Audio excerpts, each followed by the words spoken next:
എല്ലാവർക്കും Sidhu's food and സ്പൈസസിലേക്ക് സ്വാഗതം. ഇന്ന് നമ്മൾ ക്രിസ്മസ് സ്പെഷ്യലായിട്ട് വട്ടയപ്പമായിട്ടാണ് വന്നിരിക്കുന്നത്.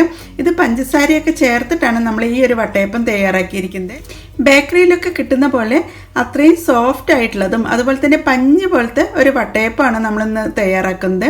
അപ്പോൾ നിങ്ങൾ ഇതുവരെ ഈ ഒരു രീതിയിൽ ട്രൈ ചെയ്തിട്ടില്ലെങ്കിൽ ഇതൊന്ന് ട്രൈ ചെയ്ത ശേഷം ഫീഡ്ബാക്ക് തരാൻ മറക്കരുത്. കൂടാതെ നിങ്ങൾ എൻ്റെ ചാനൽ ഇതുവരെ സബ്സ്ക്രൈബ് ചെയ്യാതെയാണ് കാണുന്നതെങ്കിൽ സബ്സ്ക്രൈബ് ചെയ്യാനും ഈ വീഡിയോ ഇഷ്ടപ്പെടുകയാണെങ്കിൽ ലൈക്ക് ചെയ്യാനും കമൻറ്റ് ചെയ്യാനും അതുപോലെ ഫാമിലിക്കും ഫ്രണ്ട്സിനും ഒന്ന് ഷെയർ ചെയ്യാനും മറക്കരുത്. Thank you. അപ്പോൾ നമുക്ക് ക്രിസ്മസ് സ്പെഷ്യലായിട്ടുള്ള വട്ടയപ്പം എങ്ങനെ തയ്യാറാക്കുന്നതെന്ന് നോക്കാം. അപ്പോൾ അതിനുവേണ്ടി ഞാൻ 1 കപ്പ് പച്ചരിയാണ് എടുത്തിരിക്കുന്നത്. ഇത് നമുക്ക് 2-3 പ്രാവശ്യം ഒന്ന് കഴുകിയെടുക്കാം. എപ്പോഴും പച്ചരി എടുക്കുമ്പോൾ അധികം പശയില്ലാത്ത തരത്തിലുള്ള പച്ചരി വേണം ഈ വട്ടയപ്പം തയ്യാറാക്കാൻ വേണ്ടി എടുക്കേണ്ടത്. അതിനുശേഷം ഇത് നന്നായി കഴുകിയെടുക്കാം.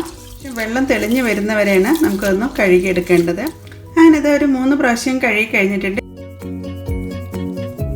അരിയുടെ മുകളിൽ വെള്ളം നിൽക്കുന്ന രീതിയിലേക്ക് നമുക്ക് വെള്ളം ചേർക്കാം. അങ്ങനെ ഇത് നമുക്കൊന്ന് അടച്ചു വയ്ക്കാം.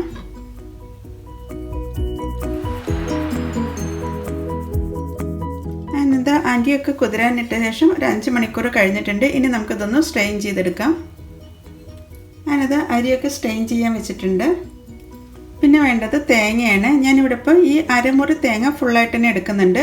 കട്ട് ചെയ്യുന്ന സമയത്ത് ഇതിൻ്റെ ബാക്കിലുള്ള ബ്രൗൺ കളറിലുള്ള പാർട്ടൊന്നും കട്ട് ചെയ്ത ശേഷം വൈറ്റ് കളർ മാത്രമാണ് നമ്മൾ ഈ ഒരു വട്ടയപ്പം തയ്യാറാക്കുമ്പോൾ ചേർക്കുന്നത്. എങ്കിൽ നല്ല വൈറ്റ് കളറോട് കൂടിയിട്ടുള്ള വട്ടയപ്പം നമുക്ക് കിട്ടുന്നതാണ്. മിക്സിയുടെ ചെറിയ ജാറിലേക്ക് തേങ്ങ എല്ലാം കട്ട് ചെയ്ത് വെച്ചിട്ടുണ്ട്.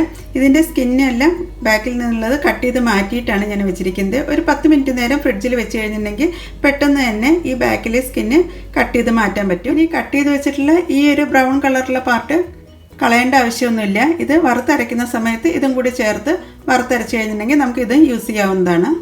അങ്ങനെ തേങ്ങയൊന്ന് തേങ്ങാപ്പീര ആക്കി എടുക്കട്ടെ. അങ്ങനെതാ നമ്മുടെ വട്ടയപ്പത്തിന് വേണ്ടിയിട്ടുള്ള തേങ്ങാപ്പീരയൊക്കെ റെഡി ആയിട്ടുണ്ട്. ഇതാ നല്ല വെള്ള കളറിൽ തന്നെ തേങ്ങാപ്പീര കിട്ടിയിട്ടുണ്ട്.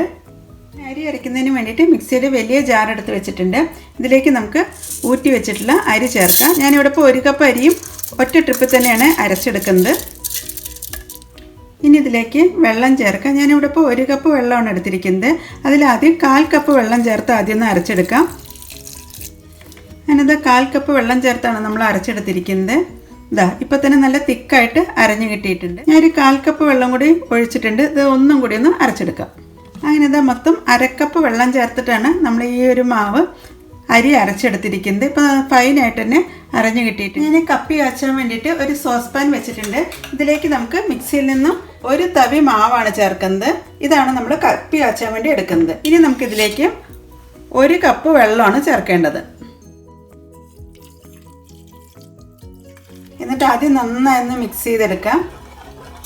ഇനി നമുക്കത് ഗ്യാസിൽ വെച്ചൊന്ന് കുറുക്കിയെടുക്കാം. അങ്ങനെ ഇത് ഞാൻ സ്റ്റൗവിൽ വെച്ചിട്ടുണ്ട്. ഒരു മീഡിയം ഫ്ലെയിമിലാണ് വെച്ചിരിക്കുന്നത്. ഇനി അത് ഇളക്കിയും കൊണ്ടിരുന്നാൽ മതി. അതിങ്ങനെ കട്ടിയാവാൻ തുടങ്ങുമ്പോൾ ഫ്ലെയിം ഒന്നും കൂടി ഒന്ന് കുറച്ച് വയ്ക്കാം. അതിനുശേഷം നന്നായി തിക്കായി വരുന്നവരെയാണ് കുറുക്കിയെടുക്കേണ്ടത്.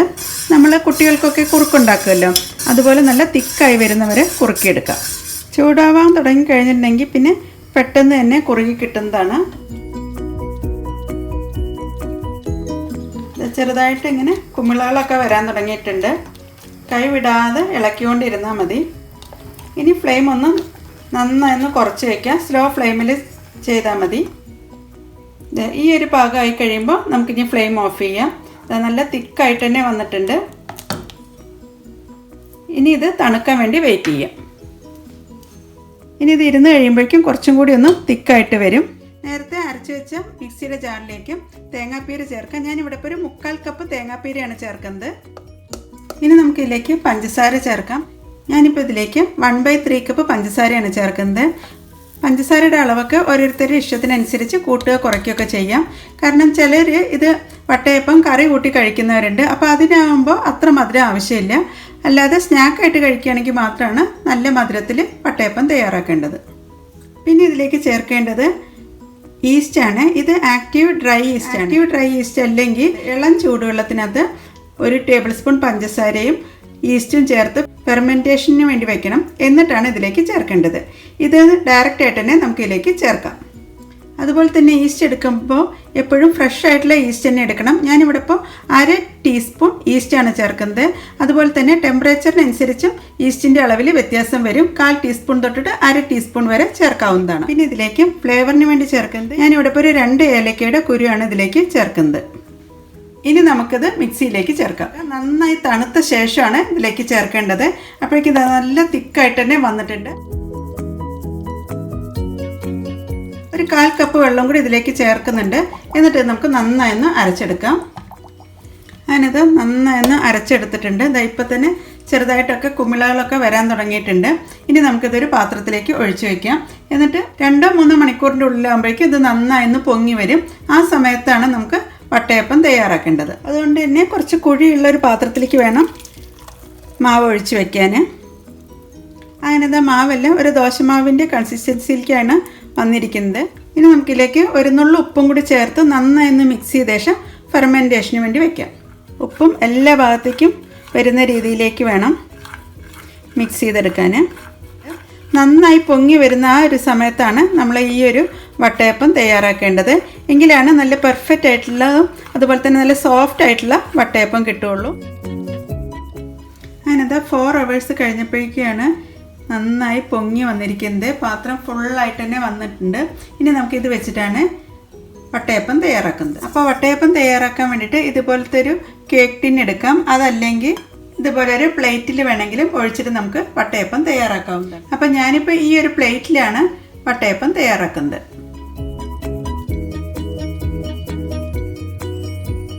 വട്ടയപ്പം തയ്യാറാക്കുന്നത് ഞാൻ സ്റ്റീമറിലാണ്. അപ്പോൾ അതിലേക്ക് ആവശ്യത്തിന് വെള്ളം ഒഴിക്കാം. ഞാനിപ്പോൾ 1 കപ്പ് വെള്ളമാണ് ഇതിലേക്ക് ചേർക്കുന്നത്. എന്നിട്ട് നന്നായി ഒന്ന് തിളയ്ക്കുന്നത് വരെ വെയിറ്റ് ചെയ്യുക. അപ്പോഴേക്കും ഞാൻ പ്ലേറ്റിൽ അല്പം വെളിച്ചെണ്ണ ഒന്ന് തടവിയിട്ടുണ്ട്. വെളിച്ചെണ്ണ അതിനുശേഷം വട്ടയപ്പത്തിൻ്റെ മാവൊന്ന് ചെറുതായിട്ടൊന്ന് ഇളക്കി യോജിപ്പിക്കാം.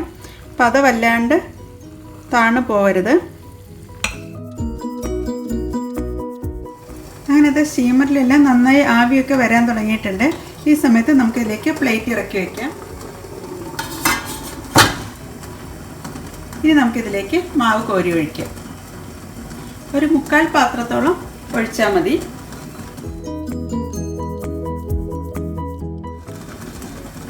ഞാനിത് ഈ ഒരു അളവിലാണ് മാവ് ഒഴിച്ചിരിക്കുന്നത്. സ്റ്റീം വന്നതിന് ശേഷമാണ് നമ്മളിതെല്ലാം ചെയ്യുന്നത്. ഇനി നമുക്ക് അടച്ചു വെച്ച് ഒരു 15 തൊട്ട് 20 മിനിറ്റ് വരെ ആവിയിലൊന്ന് പുഴുങ്ങിയെടുക്കാം. ഒരു 10 മിനിറ്റ് കഴിയുമ്പോൾ നമുക്ക് ഈ അടപ്പിലുള്ള ആവിയൊന്ന് തുടച്ചെടുക്കാം. അതിനുശേഷം വീണ്ടും അടച്ചു വയ്ക്കുന്നുണ്ട്. ഞാനിപ്പോൾ ഇതിൻ്റെ മുകളിൽ ചെറി വെച്ചിട്ടൊന്ന് ഡെക്കറേറ്റ് ചെയ്യുന്നുണ്ട്. നിങ്ങൾക്ക് കാഷ്നട്ടോ കിസ്മിസോ എന്ത് വെച്ച് വേണമെങ്കിലും ഡെക്കറേറ്റ് ചെയ്യാവുന്നതാണ്. അതിനുശേഷം അടച്ചു വെച്ച് ഒരു 5 മിനിറ്റ് നേരം കൂടി വേവിച്ചെടുക്കാം. അതിനത് 15 മിനിറ്റ് കഴിഞ്ഞിട്ടുണ്ട്. നമുക്കൊന്ന് തുറന്ന് നോക്കാം. ഇപ്പോൾ നല്ല കറക്റ്റായിട്ട് തന്നെ കിട്ടിയിട്ടുണ്ട്. ഇനി നമുക്ക് ഫ്ലെയിം ഓഫ് ചെയ്ത ശേഷം തണുക്കാനായിട്ട് വയ്ക്കാം. അങ്ങനത്തെ നമ്മുടെ വട്ടയപ്പൊക്കെ നന്നായി തണുത്ത് വന്നിട്ടുണ്ട്. ഞാൻ ഈ ബാലൻസ് മാവ് വെച്ച് ഞാൻ ഈ ഒരു ഓവൽ ഷേപ്പിലുള്ള പാത്രത്തിലും കൂടി അപ്പം തയ്യാറാക്കിയിട്ടുണ്ട്. അപ്പോൾ ഇതുപോലെ 2 അപ്പവും 2 ചെറിയ അപ്പമാണ് എനിക്ക് ഇത്രയും മാവ് കൊണ്ട് കിട്ടിയത്. ഇനി നമുക്ക് ഇതുപോലത്തെ ഒരു ബട്ടർ നൈഫ് വെച്ചിട്ട് ഇതിൻ്റെ സൈഡിലൂടെ ഒന്ന് വിടിയിച്ചെടുക്കാം. ഇതാ വളരെ സോഫ്റ്റ് ആയിട്ടുള്ള വട്ടയപ്പമാണ് നമുക്ക് കിട്ടിയിരിക്കുന്നത്. അപ്പോൾ ഈ ഒരു ക്രിസ്മസിന് എല്ലാവരും ഈ ഒരു രീതിയിൽ വട്ടയപ്പം തയ്യാറാക്കി നോക്കുമെന്ന് പ്രതീക്ഷിക്കുന്നു. അപ്പോൾ ഇന്ന് ഞാൻ തയ്യാറാക്കിയിരിക്കുന്നത് പഞ്ചസാരയൊക്കെ ചേർത്തിട്ടുള്ള സോഫ്റ്റ് ആയിട്ടുള്ള വട്ടയപ്പം. പഞ്ചസാര കഴിക്കാൻ ഇഷ്ടമില്ലാത്തവർക്ക് ശർക്കര വെച്ചിട്ട് നമുക്ക് ഈ വട്ടയപ്പം തയ്യാറാക്കാവുന്നതാണ്. അപ്പോൾ അതിൻ്റെ ലിങ്ക് ഞാൻ ഡിസ്ക്രിപ്ഷൻ ബോക്സിൽ കൊടുക്കുന്നതാണ്. അപ്പോൾ നമുക്ക് വട്ടയപ്പം ഒന്ന് കട്ട് ചെയ്യാം. അപ്പോൾ നല്ല സോഫ്റ്റാണ്, അതുപോലെ തന്നെ പഞ്ഞി പോലത്തെ വട്ടയപ്പമാണ്. അപ്പോൾ ഇനി ബേക്കറിയിൽ നിന്നും വാങ്ങിക്കേണ്ട ആവശ്യമില്ല. അപ്പോൾ എല്ലാവരും ഈ ഒരു രീതിയിൽ ട്രൈ ചെയ്ത ശേഷം ഫീഡ്ബാക്ക് തരാൻ മറക്കരുത്. Thank you.